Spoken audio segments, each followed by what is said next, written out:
Now children, we know what is problem of double counting, which we have learned in the previous topics. Okay, now how to avoid this problem of double counting? We have to avoid the problem of double counting.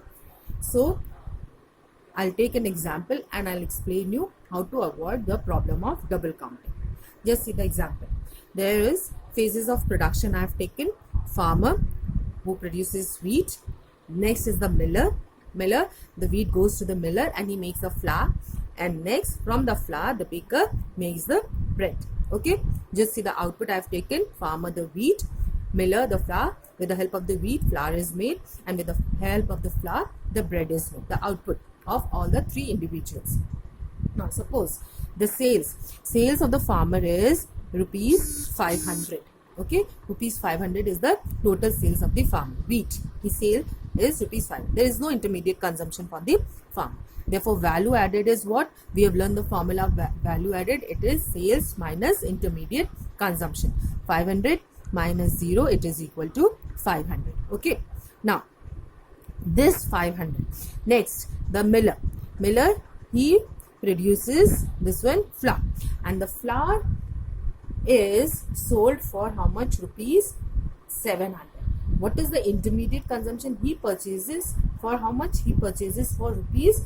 This one, the farmer sales for rupees 500 to whom? To the miller. Therefore, this 500 is the intermediate consumption for whom? It is the intermediate consumption for the miller. 500, but the miller's sales is for rupees 700. So what is value added? Value added is equal to, it is 700 minus 500, it is equal to 200. 200 is your value added for the miller. Okay, now the third step, the baker. Baker makes the total sale of rupees 1000. Okay, 1000 he makes the sale, and what is the intermediate consumption for the baker?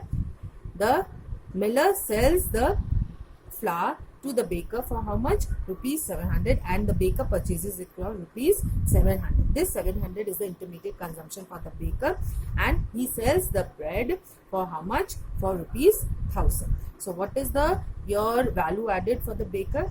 1000 minus 700, it is 300. Okay, now if I add 500 plus 200 plus 300, how much I am getting? I am getting rupees 1000. This is total value added. Okay, now how this problem of double counting can be avoided? It can be avoided by two methods. Two methods are there to avoid the problem of double counting. Two methods are there. The first one is value added method. Value added method, which we have learned right now. This is the value added method where we are getting rupees 1000 as the value added. Now just see, and the second method is final output method. Now what is final output method?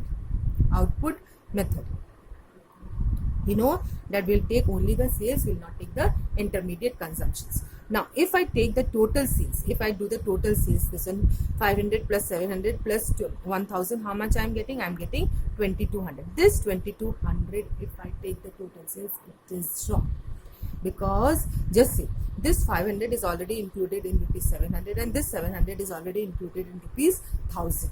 Okay, so I cannot take the total sales as.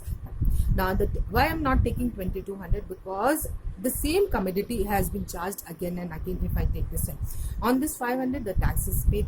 On the same commodity 700, this one also the tax is, the person will pay the tax. On 1000 also the person will pay the tax. So in order to avoid this, what I'll take only the value of the final output only. So we say that we will take only the value of final output. What is the value of final output? Rupees 1000. So I'll take only rupees 1000 as the value added. Understood? Under final output method.